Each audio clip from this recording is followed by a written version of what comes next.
I stopped Tom for a minute because you know I like factory tours, right? Low Country Pavers, I am on site. Tom's already out of time. Tom, I swear this won't take as much time as you think it's going to take today. Okay. But I got to look around. Sure. How's it going, buddy? Good seeing you. First things first. This is nicer than I imagined. You have every paver that you make all out for customer service. That's awesome. We have a beautiful display. It's great when a customer can come and see everything all laid out. Let's go tour the factory if you don't mind and see how a paver is made. That's why I'm here, buddy. All right. Let's go. Let's do it.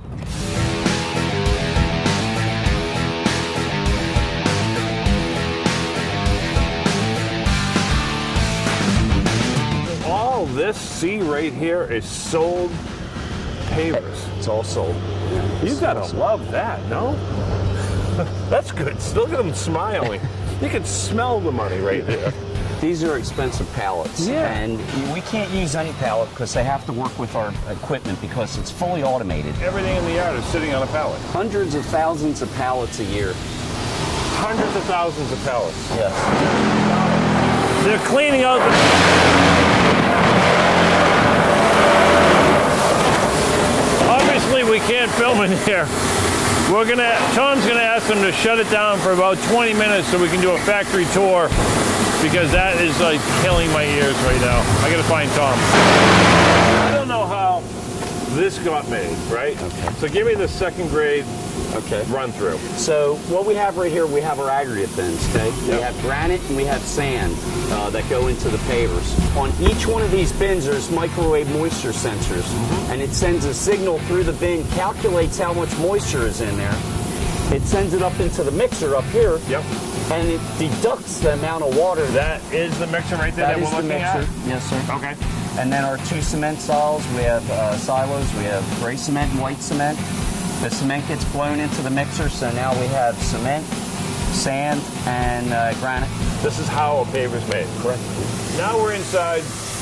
This is the color machine? This is the color machine. Gotcha.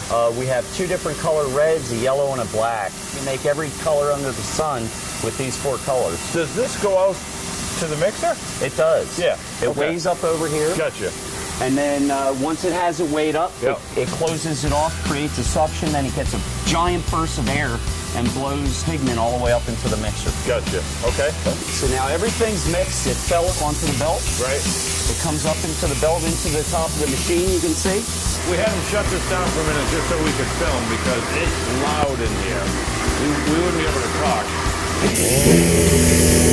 We have red, tan, and charcoal up there. We'll have 3 batches of material.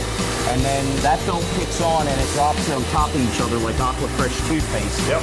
And it comes down and drops into the machine here. The material goes in there and then that puts it into the mold and vibrates it and compacts it. That's the noise we heard from a mile away. Yeah, that's it. Every 10 seconds or something, or it better be, right? Every Is that what you 15 said? seconds, It better yes, be, sir. yeah. Hey, because you can be in your office a mile away and know the that machine- thing's going. Look at ourselves as the Mercedes of pavers. Yeah. So we do a double vibration, but you can see that difference. They can know nothing about concrete, but they can look at my product and tell my product's a better product. But physically, my product's heavier too because it's denser because we double vibrate and we can pack longer. The product comes out of the machine and it comes down here, gets put on a transfer. Yep. And then goes over to this rack where it fills a rack with the product.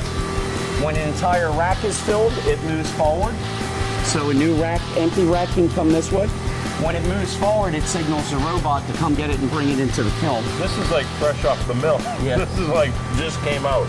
It wow, it's cold. It feels like it's wet, but you said you could take this right now and stand on it too. Yeah, you can. It's already almost a paver. Right. So next step, this feeds by itself. The robot knows, hey, it's full. Come and get it. Yes. It's called a finger cart. Okay. Now, what it does is when it takes green product, the new product, and puts it into the kiln, while it's in there, they punch into the computer what they want to package. And this is really cool too. This thing knows where it's stored, and it goes in and it can disappear in there for 10 minutes. Come on. It moves all the racks around and then gets the product that they want, and it brings it out here, the finished product, the dry product, and puts it on this track to be packaged. And then when it puts it on this track to get packaged, it goes back down and move up here, and it'll go get the green. And it'll take that in and get another rack of dry stuff, bring it back out, and it just does this all day long. I didn't think making a paver had so much robotics to it, and now that you just explained it all, it has to. Yeah. You can't do this by hand. No. You know what I mean? It'd be impossible. All right, so where's the oven? Okay. The kiln is 2/3 of the building, and we can hold about 3 days worth of production in the kiln. Wow. And here we go. Usually the door's shut, but we have the door open right now so you can see it. When this door is shut, concrete creates its own heat, so we don't have to heat it. Right. It heats itself, Yep. and that door shuts. It's like a tropical rainforest in here. It gets so hot and humid, which is why all the racks are covered with a thick layer of grease so they don't rust. Oh, these babies, these guys are ready to go. We're They about get to 75% of their strength after one night in the kiln.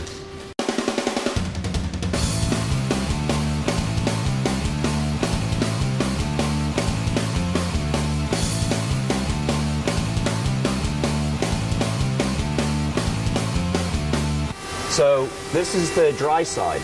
This is the finished product. The finger card drops it off here, sends it up here, and they move down. And then as they unload, the empty racks get loaded with green Down, product to round, go down, into the around. so it's a closed loop system. So this gets offloaded, comes down here onto the line. This is a QC line where we have 1 or 2 guys looking at the product to check the quality of it. I saw guys here earlier standing here, and honestly, checking every one of them. They're checking for any defect. Really? Because our product, when you buy Low Country Paver, you're Yep. buying a pallet of perfect pavers.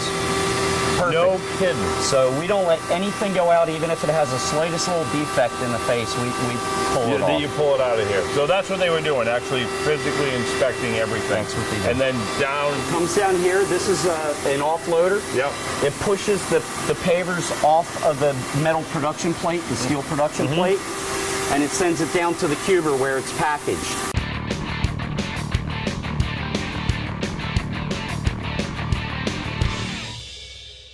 This is a really neat operation to watch over here too, because it puts them into a pattern and spins them and turns them, puts them into a square, loads them up, drops them on the pallet like you see over there. Yep. And then once the pallet's full, it moves forward, and then a wrapper automatically starts to wrap. Of course it does. Of course it's automatic. Thanks.